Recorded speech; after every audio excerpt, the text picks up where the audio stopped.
भारत माता की। भारत माता की। उत्तर प्रदेश की गवर्नर आनंदीबेन पटेल, यहां के लोकप्रिय मुख्यमंत्री श्रीमान योगी आदित्यनाथ जी, उप मुख्यमंत्री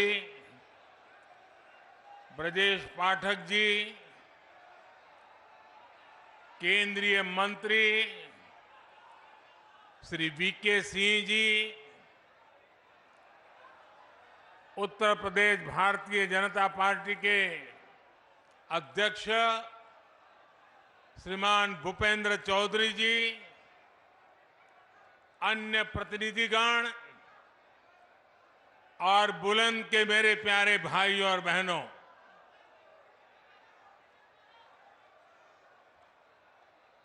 आपका ये प्यार और ये विश्वास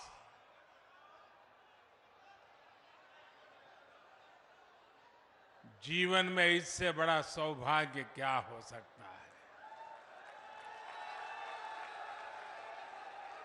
मैं आपके प्यार के लिए अभिभूत हूं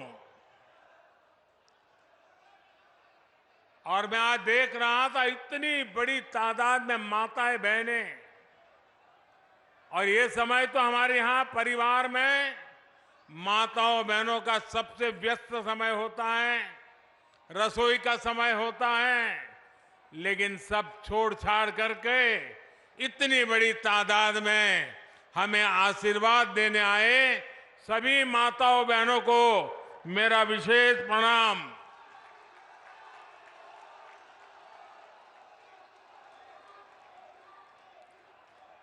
बाईस तारीख को अयोध्या धाम में प्रभु श्री राम के दर्शन हुए और अब यहां जनता जनार्दन के दर्शन का सौभाग्य मिला है। आज पश्चिमी यूपी को विकास के लिए 19,000 करोड़ रुपए से अधिक के प्रोजेक्ट भी मिले हैं।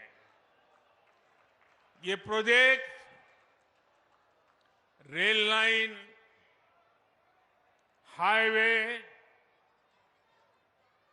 पेट्रोलियम पाइपलाइन, पानी, सीवेज, मेडिकल कॉलेज और औद्योगिक शहर से जुड़े हुए हैं। आज यमुना और रामगंगा की स्वच्छता से जुड़े प्रोजेक्ट का भी लोकार्पण हुआ है। मैं बुलंदशहर सहित पश्चिमी उत्तर प्रदेश के सभी मेरे परिवारजनों को इसके लिए बहुत बहुत बधाई देता हूं।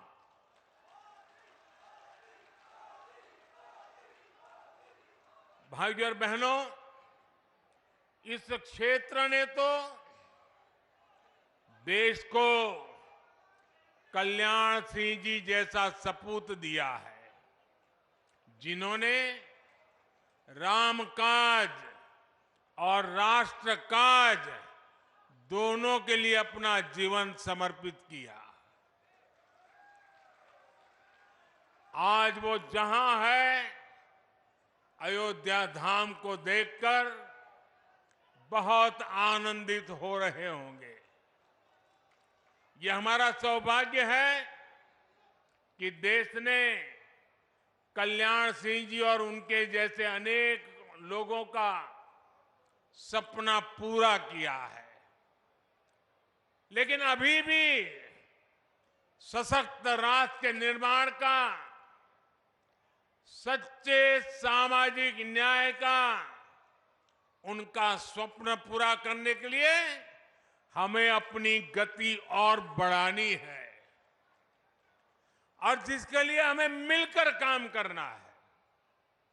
साथियों, अयोध्या में मैंने रामलला के सानिध्य में कहा था कि प्राण प्रतिष्ठा का कार्य संपन्न हुआ, अब राष्ट्र प्रतिष्ठा को नई ऊंचाई देने का समय है।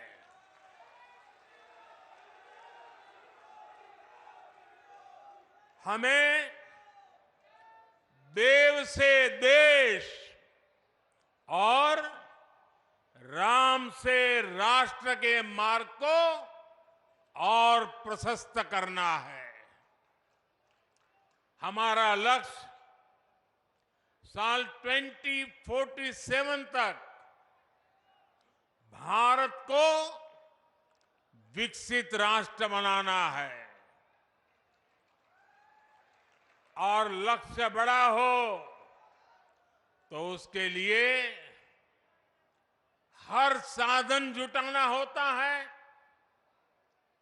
सबको मिलकर के प्रयास करना पड़ता है।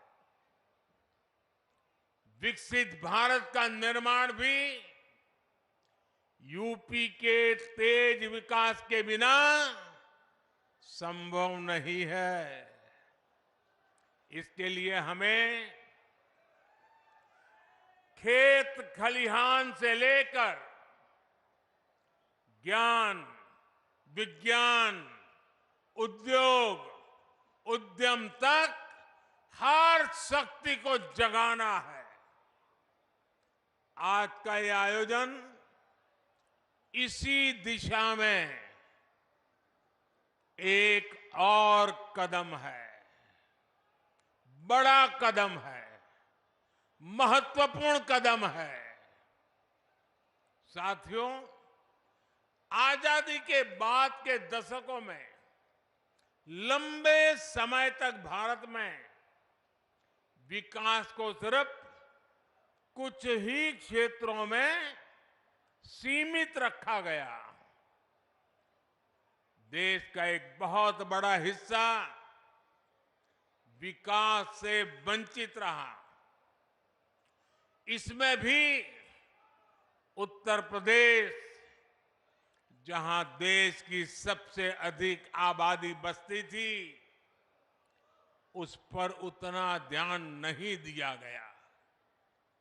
ये इसलिए हुआ क्योंकि लंबे समय तक यहां सरकार चलाने वालों ने शासकों की तरह बर्ताव किया। जनता को अभाव में रखने का, समाज में बंटवारे का रास्ता उनको सत्ता पाने का सबसे सरल माध्यम लगा। इसकी कीमत उत्तर प्रदेश की अनेक पीढ़ियों ने भुगती है, लेकिन साथ साथ देश को भी इसका बहुत बड़ा नुकसान हुआ है। जब देश का सबसे बड़ा राज्य ही अगर कमजोर हो तो देश कैसे ताकतवर हो सकता था? आप मुझे बताइए, क्या देश ताकतवर हो सकता है क्या? उत्तर प्रदेश को पहले ताकतवर बनाना होगा कि नहीं बनाना होगा? और मैं तो यूपी का सांसद हूं और मेरी विशेष जिम्मेवारी है।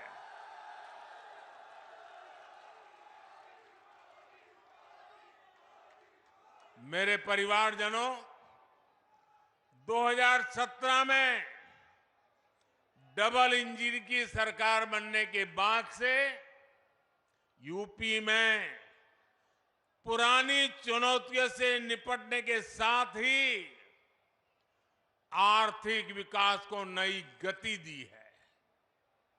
आज का कार्यक्रम हमारी इस प्रतिबद्धता का प्रमाण है। आज भारत में 2 बड़े डिफेंस कॉरिडोर पर काम चल रहा है। उनमें से एक यूपी में, पश्चिमी यूपी में बन रहा है। आज भारत में नेशनल हाईवे का तेजी से विकास हो रहा है। उसमें से अनेक पश्चिमी यूपी में बन रहे हैं। आज हम यूपी के हर हिस्से को आधुनिक एक्सप्रेसवे से कनेक्ट कर रहे हैं। भारत का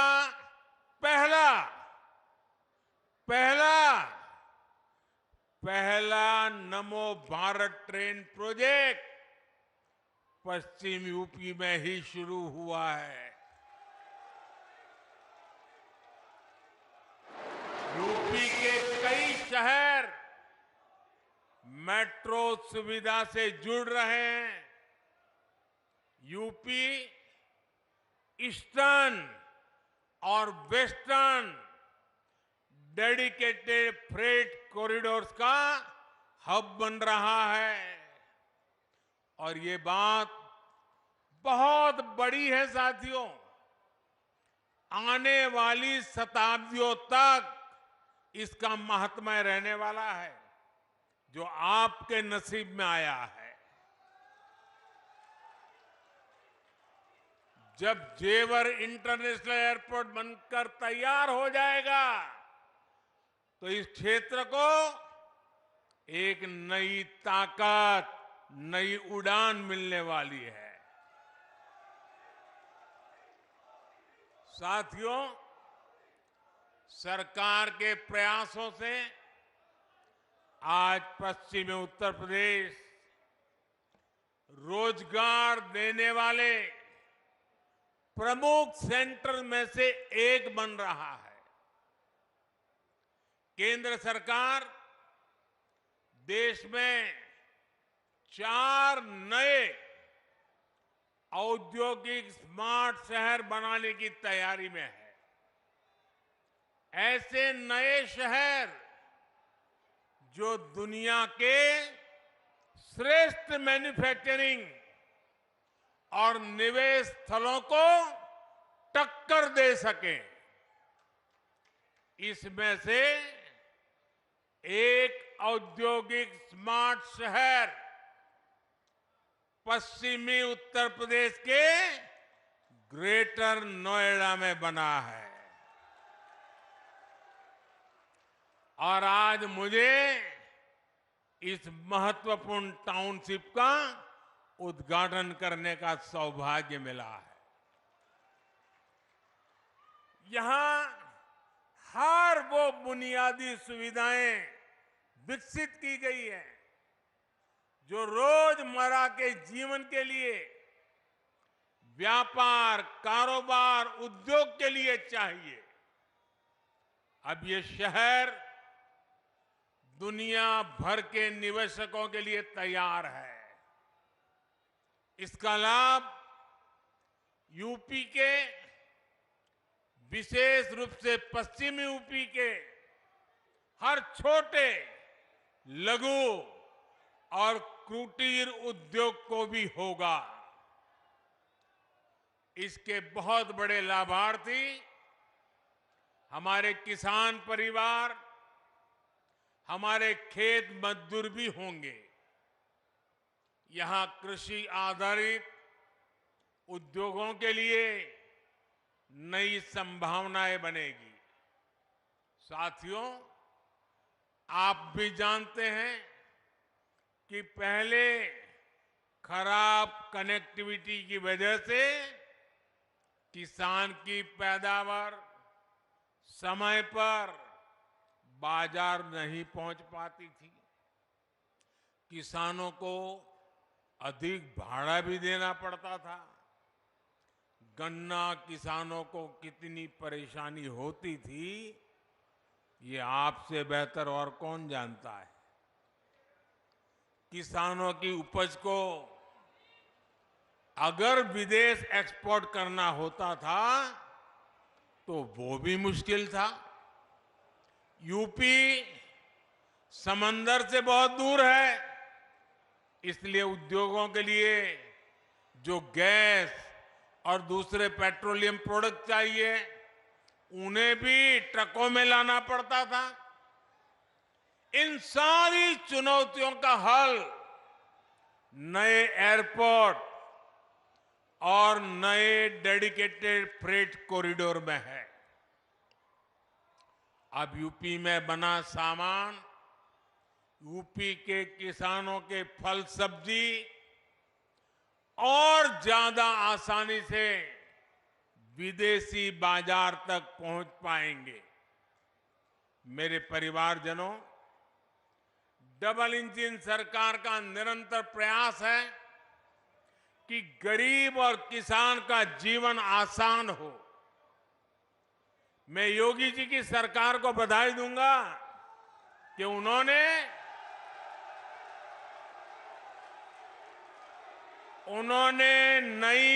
नए पेराई सत्र के लिए गन्ने का मूल्य और बढ़ा दिया है। गन्ना किसान हो, गेहूं और धान किसान हो, सभी किसानों को पहले अपनी ही उपज का पैसा पाने के लिए लंबा इंतजार करना पड़ता था। लेकिन हमारी सरकार इस परिस्थिति से किसान को बाहर निकाल रही है। हमारी सरकार ने ये सुनिश्चित किया है, मंडी में अनाज बेचने पर किसान का पैसा सीधे किसान के बैंक अकाउंट में जाना चाहिए। डबल इंजन सरकार ने गन्ना किसानों से जुड़ी समस्याओं को भी लगातार कम करने का प्रयास किया है।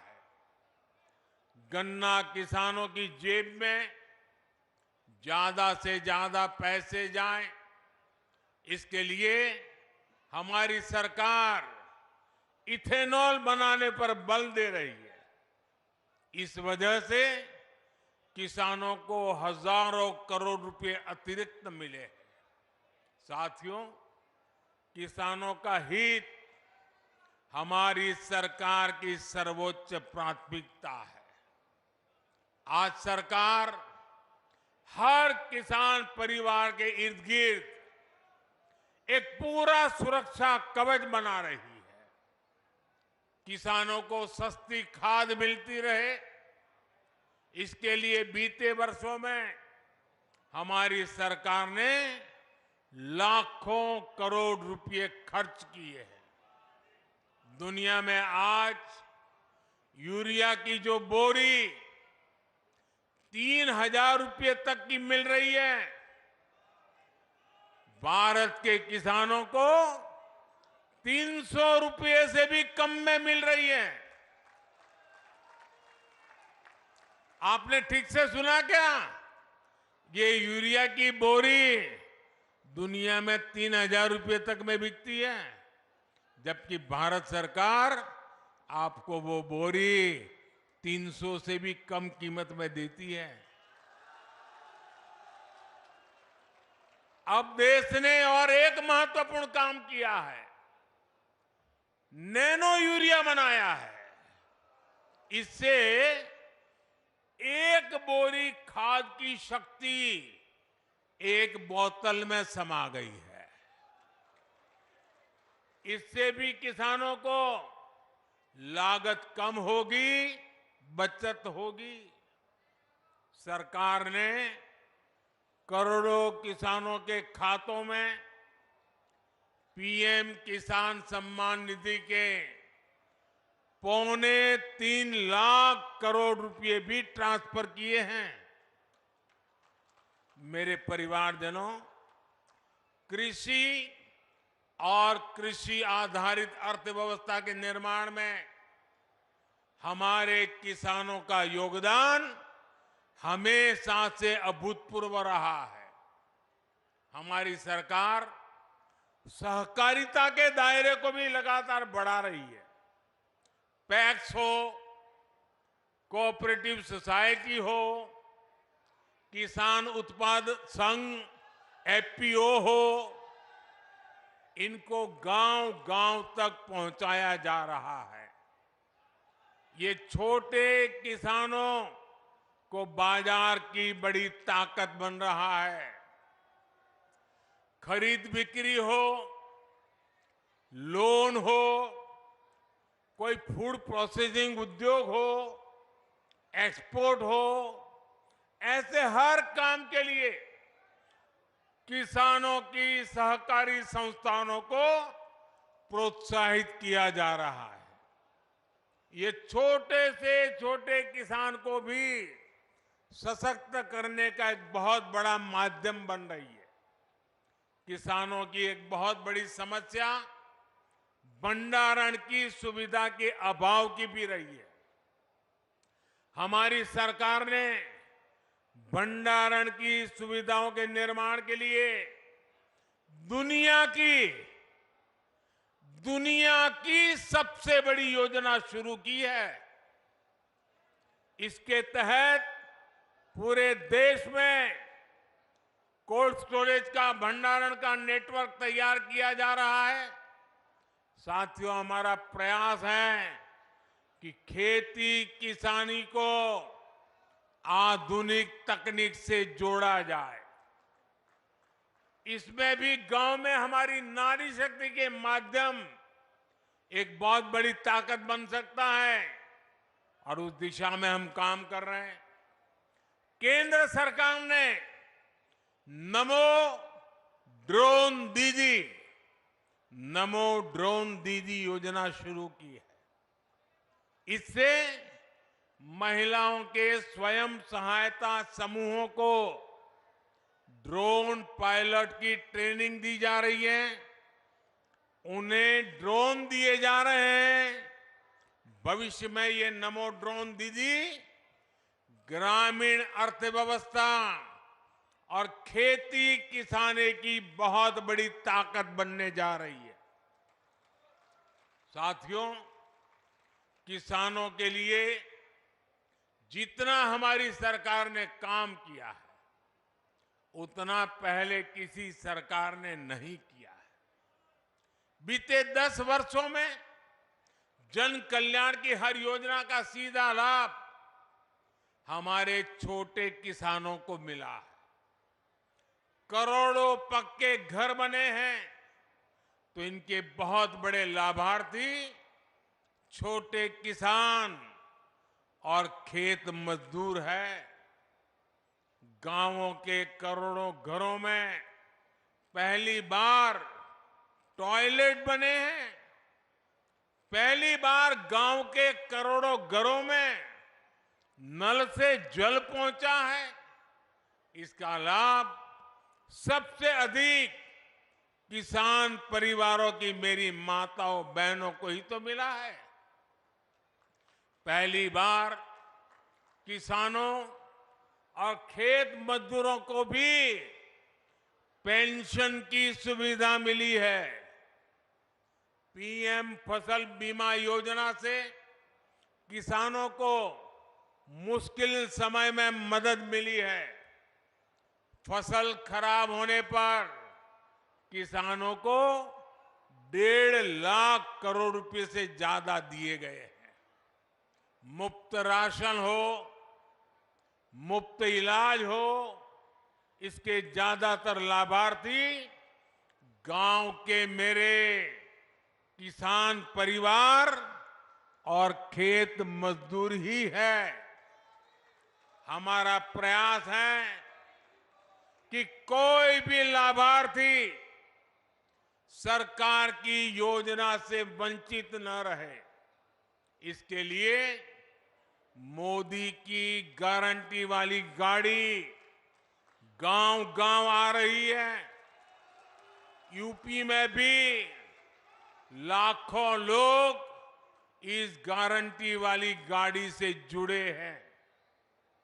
भाइयों और बहनों, मोदी की गारंटी है कि जल्द से जल्द देश के हर नागरिक को उसके लिए बनी सरकारी योजना का लाभ मिले।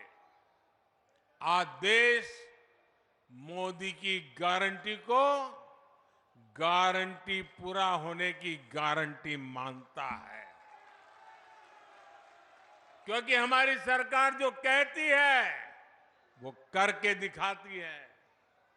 आज हमारा पूरा प्रयास है कि सरकार की योजना का लाभ हर लाभार्थी तक पहुंचे। इसलिए मोदी सैचुरेशन की गारंटी दे रहा है, 100% की गारंटी दे रहा है। जब सरकार 100% लाभार्थियों तक पहुंचती है तो किसी भेदभाव की गुंजाइश नहीं रह जाती।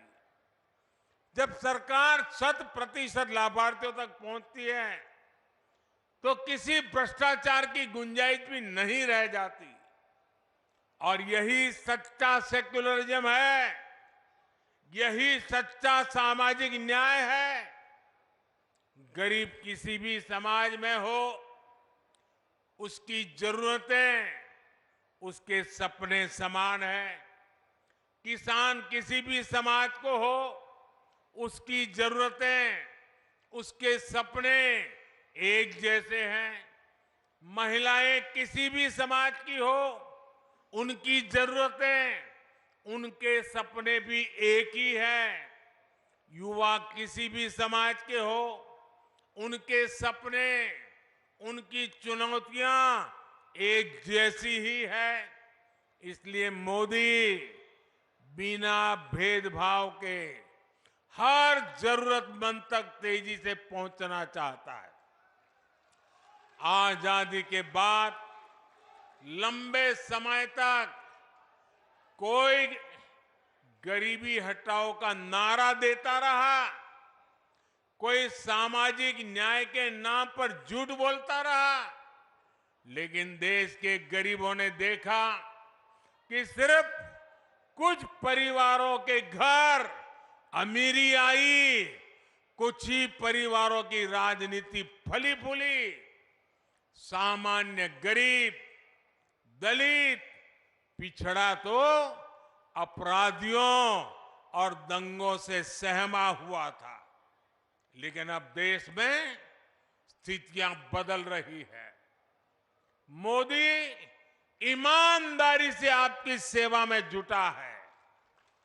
इसी का नतीजा है कि हमारी सरकार के 10 वर्षों में 25 करोड़ लोग, यह आंकड़ा बहुत बड़ा है, 25 करोड़ लोग गरीबी से बाहर निकले हैं।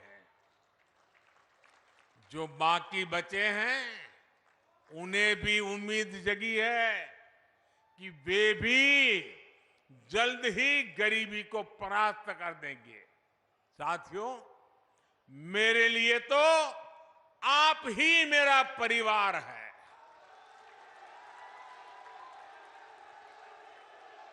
आपका सपना ही मेरा संकल्प है। इसलिए आप जैसे देश के सामान्य परिवार जब सशक्त होंगे तो यही मोदी की पूंजी होगी। गांव गरीब हो, युवा, महिला, किसान हो, सबको सशक्त करने का ये अभियान जारी रहेगा।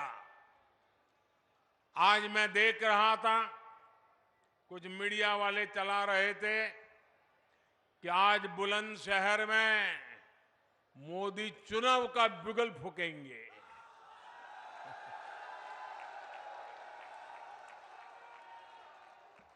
मोदी तो विकास का बिगुल फूंकता रहता है।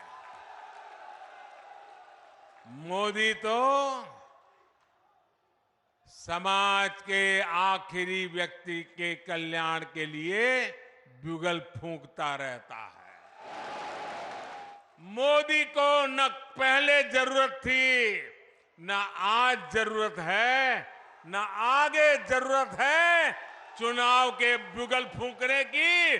मोदी के लिए तो ये जनता जनार्दन ब्यूगल फूंकती रहती है।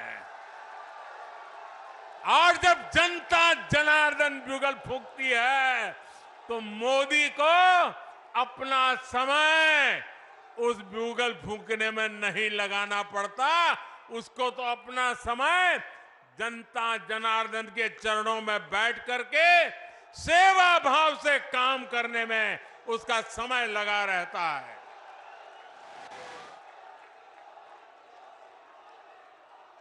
एक बार फिर आप सभी को विकास कार्यों के लिए बहुत बहुत बधाई। मेरे साथ पूरी शक्ति से बोलिए, भारत माता की। शाबाश। भारत माता की। भारत माता की।